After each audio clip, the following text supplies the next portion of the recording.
Well, good day, everyone.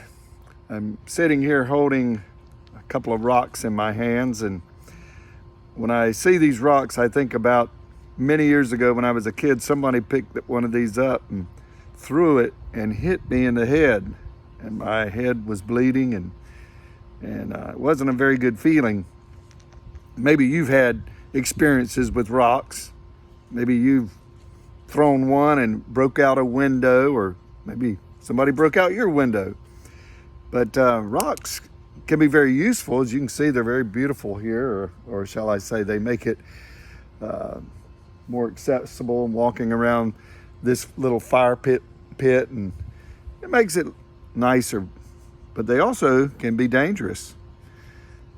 You know, Jesus said in Matthew chapter 16:18, he told Peter, he says, "You are Peter." Basically, he changed his name, and name meant destiny or character, and he said, "You are Peter." And that word Peter means a piece of rock. I'm sure Peter didn't really understand at that moment what his destiny would be or what that really meant. But he was saying that you are going to really shake up the kingdom. You're going to do things that will damage the kingdom of the enemy for the kingdom of God.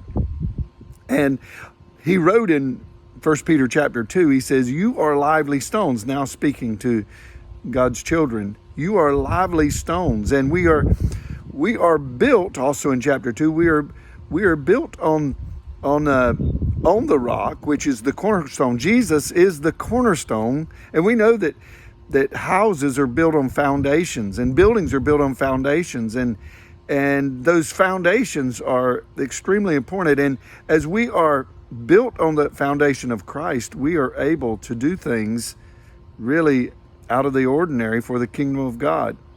And I like his words in 1 Peter, lively stones. And I think that you and I, as believers, we can't be soft. We've got to speak up. We've got to stand up and serve our God in a way that will shake the kingdom. I believe that when God's people are doing what we should do, that the kingdom of the enemy will begin to be broken down. And I'm speaking of Satan's grip on society and grip on people's lives, that we can be a rock. Though our name might not mean Peter or mean a rock and be Peter, but we can be a rock. We're lively stones that will make a difference in our culture today. Well, God bless you. We look forward to seeing you tomorrow. Bye-bye.